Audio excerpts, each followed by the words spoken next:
It's no secret that the Eagles lost multiple key impact players from their 2022-23 NFC Championship winning team in free agency, and while the Eagles have gone out and done what they can to fill up those holes by adding cheap free agents on short-term deals, the Eagles know they can't just rely on this to patch those holes. And it seems that the Eagles, even last offseason, knew they ran the risk of losing multiple of these players in this offseason, but it also seems like they always had a plan for how to fix it, as 3 players that the Eagles drafted in 2022 that at the time were considered to be great picks but didn't have a huge role in 2022 now will be relied on to step up with some of these free agent departures and will have a much bigger role in 2023. And how they perform is going to have a huge impact on just how successful the Eagles can be this season. But will they succeed? Well, we're going to talk all about that in this video today. But before we do that, make sure you go down and subscribe to the channel for more consistent Philadelphia Eagles content coming throughout this entire offseason. You're not going to want to miss it, so make sure you subscribe, turn on notifications, and drop a like on this video if you do enjoy. Now, with all that being said, let's get into the video. The 2022 NFL Draft was largely considered a huge success for the Philadelphia Eagles, mainly because I think what a lot of people remember about the 2022 Draft for the Eagles was that they went out and they traded the 18th overall pick for star wide receiver A.J. Brown, and obviously that trade has panned out to this point. In his first season with the Eagles, A.J. Brown had a record-breaking year and the best season of his entire career, and now he's one of the Eagles' franchise cornerstones on the offensive side of the ball, and he's going to be there for years to come. So I think regardless of what else happened during that draft, I think that one trade makes it a success in itself. But the Eagles just didn't go out and make this trade. They actually made some pretty solid picks in the 2022 NFL Draft, and I think that aspect of the draft was a success for them as well. And in this video, we're going to be focusing on 3 of those guys, starting with Jordan Davis, the defensive tackle from Georgia, and the Eagles picked him with the 13th overall pick after trading up from number 15 with the Houston Texans. And Jordan Davis wasn't really a surprise pick at all for the Philadelphia Eagles because the Eagles had a lot of interest in him from the beginning of the draft process. They had a pre-draft visit with him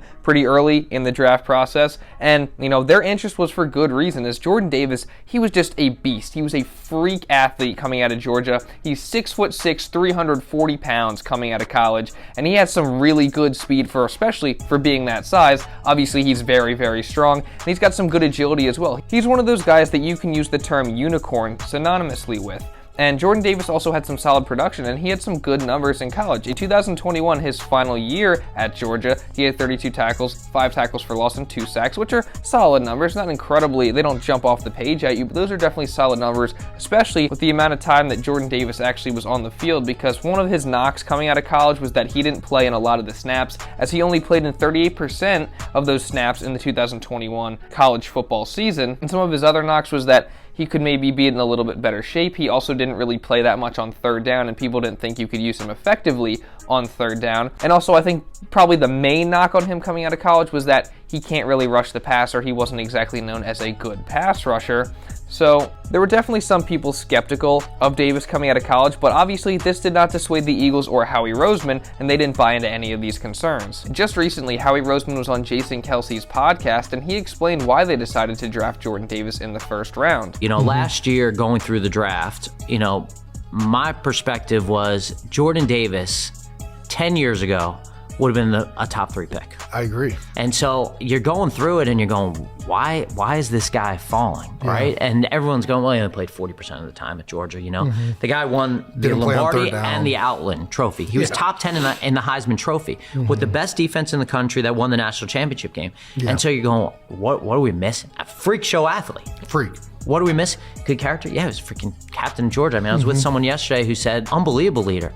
One of the games we lost this year, who was at the front of the locker room greeting everyone? Yeah. He's got an unbelievable personality. Yeah, unbelievable personality. Yeah. And so you're going, what is going on here? And it's like, well, he can't play on third down. Why? Yeah. I mean, that guy's got 4.7 and he's 360. That guy gets ahead of steam. Yeah. How are you stopping that guy, So one of the more interesting parts of what Howie Roseman said here is his mentioning of Jordan Davis's character, as he said that Jordan Davis is just a really good teammate. He's a really good guy, and he's a good leader. Obviously, you want someone like that in your locker room, and that's obviously probably something that they considered also when they ended up picking him 13th overall. You just want a guy like that on your team, and that can only be a positive. So Jordan Davis, that was the first pick that the Philadelphia Eagles made in the 2022 draft, and he's going to have to step up next season, and we're going to talk a lot more about that a little bit later in this video. But moving into the next guy, we have Cam Jurgens, the center from Nebraska, who the Eagles picked in the second round at 51st overall, and at the time this was seen as a very good pick. Obviously, the Eagles have a guy in Jason Kelce who still currently to this day is pretty much contemplating retiring retirement every single year, and the Eagles went out and they picked Cam Jurgens to be his eventual replacement. And the reason that Cam Jurgens could be a perfect replacement to Jason Kelce is because he plays exactly like him. I mean, the guy is a really athletic offensive lineman. He's fast. He's got one of the fastest 40 times among offensive linemen in combine history. He's nimble. He gets out into space well. He's a really, really good lead blocker and a good run blocker. He's just got a very similar game to Jason Kelce, and Jason Kelce also had a huge hand in the selection of Cam Jurgens, as he knows that they play very similarly, and he actually said this directly after the Eagles drafted him. He said, "The Eagles have been using me to evaluate some of the centers coming out, and of all the guys that I've looked at for the past 2 to 3 years, out of all the guys that compare the most to myself, this guy is him."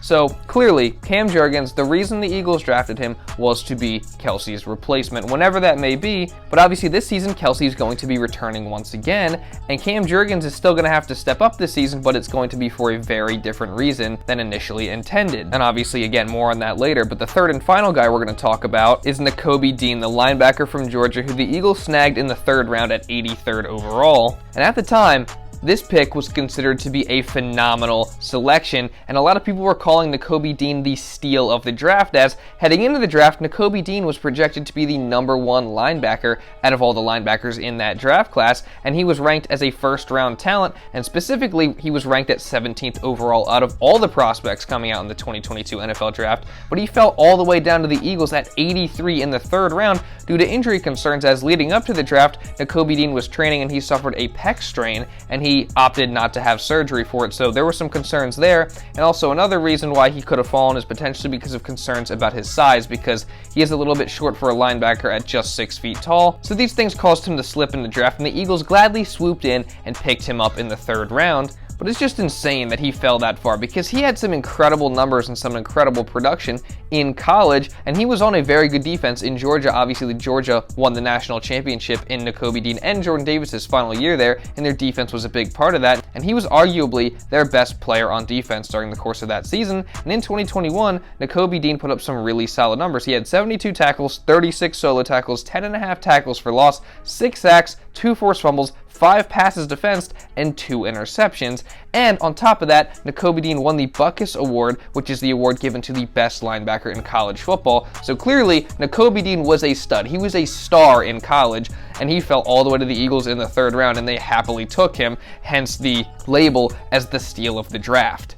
And all 3 of these guys, in Jordan Davis, Cam Jurgens, and Nakobe Dean, were considered to be great selections at the time they were drafted, but in 2022, none of them really had any sort of big role on the team. But now moving forward into this season in 2023, at least the way it's looking now, every single one of these guys is going to be relied upon a lot more than they were just last season. And this is because of some of the key departures that the Eagles had in free agency this offseason. One of these guys is Javon Hargrave, the star defensive tackle from the Eagles over the past 3 seasons, left for the 49ers in the offseason as he signed a 4-year, $84 million deal with them. Isaac Seumalo is another guy who left in free agency for the Eagles. He signed a 3-year, $24 million deal with the Pittsburgh Steelers. And then both the Eagles starting linebackers also left in free agency this offseason, as TJ Edwards went and signed a 3-year, $19.5 million deal with the Chicago Bears, and Kaiser White signed a 2-year, $10 million deal with the Arizona Cardinals. And you have to think that Howie planned it this way. When he was making these picks in the 2022 NFL draft, you have to think that part of his reasoning for taking the guys he did was probably because he knew the amount of free agents the Eagles ran the risk of losing this offseason, and now these guys will be relied upon a lot more this season. But how likely is it that these guys will be successful this year in their new, bigger roles? Well, let's talk about it. In his rookie season, Jordan Davis played in just 224 total defensive snaps, which is only 20%,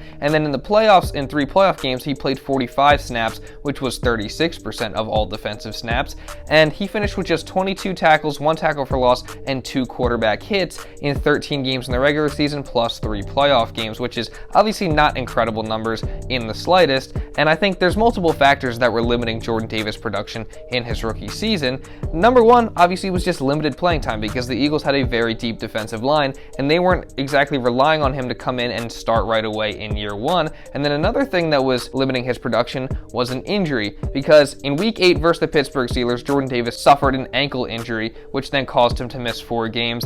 And this injury really affected him, because before the injury, Jordan Davis was playing pretty well, and he was impressing a lot of people, including myself, and he he was turning himself into a very, very good run defender, and he definitely was showing some promise early in his career in the limited amount of snaps that he had. But once he went out with the injury, the Eagles' run defense as a whole took a big hit. But after Jordan Davis came back from the injury, he just wasn't really the same. He didn't look the same. He didn't look 100% right, and there was multiple games down the stretch of the season that he didn't record any statistics. But despite this, the Eagles have a lot of confidence in Jordan Davis moving forward. Howie Roseman has expressed this confidence obviously recently on Jason Kelce's podcast, and Nick Sirianni also expressed confidence in Jordan Davis right after the season, saying, quote, "We have so much confidence in Jordan that he's going to continue to develop as a player. He's going to take the reps. He's only going to continue to get better with the reps that he has. He has unusual traits, his unusual size, unusual athletic ability, unusual play strength, and looking forward to him being able to get more and more reps." Sounds like, the coach, the general manager, a lot of the Eagles organization has faith in Jordan Davis moving forward. Really what I'm looking for from Jordan Davis next season is that he's able to go out there and play around 60 to 70% of the snaps and be effective in those snaps. He has to be good on third down, which was one of the knocks on him coming out of college, and he has to continue to be a good run defender, which is one of his strengths, but he also has to develop as a pass rusher, which is one of his weaknesses, and I really think that he can do that. If he does all those things, that will be considered a successful season for Jordan Davis, and I'm excited to see what he can do next season. So now, moving on to Cam Jurgens. Cam Jurgens didn't really play at all in 2022 because obviously he was the backup center behind Jason Kelce, and the Eagles didn't really need him to play meaningful snaps. But moving into 2023, it's going to be a big leap for Cam Jurgens because of the increased role he's projected to have, and also a huge adjustment as he's not going to be playing center if he does get meaningful playing time. He will most likely be playing starting right guard for the Eagles, barring an obvious first-round draft selection of an offensive lineman to fill that spot. And this is a huge adjustment because Jurgens has never played guard before in his entire career. He actually is pretty new to offensive line as he was originally a tight end, but he was converted to an offensive lineman at Nebraska, and he's exclusively played center ever since he made that switch. And last offseason, I think the Eagles wanted to make him a little bit more of a versatile player. It was reported that the Eagles wanted to cross-train Cam Jurgens at guard, but unfortunately, due to an injury to Jason Kelce, which kind of held him out of training camp, they couldn't really do that because Jurgens was taking first-team reps at center. So the cross-training had to get pushed back a little bit into the course of the season, where they ended up eventually then cross-training him a little bit at guard, but still, he's definitely very inexperienced playing that position. But however, I still think Cam Jurgens can have success next year in that new role. Jurgens is an extremely talented guy. He's a quick learner. Obviously, switching positions from tight end to offensive line is definitely a big transition, and he was able to do it rather seamlessly. And although transitioning from center to right guard should be an adjustment, I think he's definitely going to be able to make it work. And Jurgens also got all last year to learn from Kelce and the other offensive linemen, and he's also learned from one of the best, if not the best, offensive line coaches in the league in Jeff Stoutland. And I think he also has a great style of play, obviously very similar to Jason Kelce, like I said earlier. He's a great run blocker. He's got some great speed. I expect him to have a lot of success next year, and I'm really excited to see how he performs. And now finally on to Nakobe Dean. And Nakobe Dean's a guy who didn't really play at all in 2022 either, at least on defense. He did play a good amount on special teams. He had the second most amount of special team snaps for the Eagles last season, but on defense he didn't really play because he was clearly behind TJ Edwards and Kaiser White in the depth chart, and the Eagles didn't really run a lot of three coverage linebacker sets, so Nakobe Dean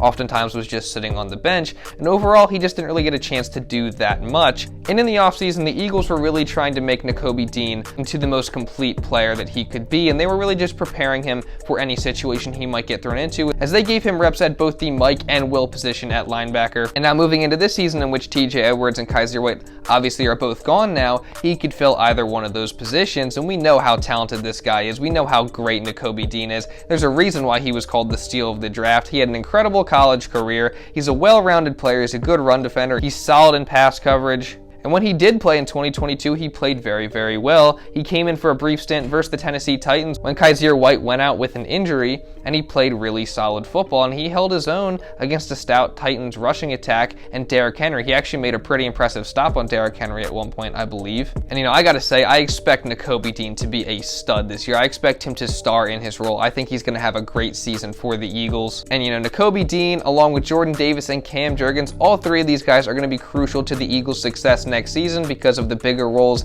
that they will undoubtedly be taking on. And if they can all step up for the Eagles in 2023, that's going to be a huge boost for them. And I don't know about all you guys, but I expect all three of them to do just that. But that's pretty much all I got for this video, guys. Let me know what you think in the comments down below. Do you think Jordan Davis, Cam Jurgens, and Nakobe Dean can all have success in 2023? Just let me know down in the comments. Also, if you did enjoy this video, make sure you drop a like and subscribe to this channel for more consistent Philadelphia Eagles content just like this. You're not going to want to miss it. Make sure you subscribe if you did enjoy this video. And if you want to watch another Eagles video, you can go watch this right here. And now with all that being said, that's pretty much all I got for this one, guys. So thank you all so much for watching, and I'll see you in the next video.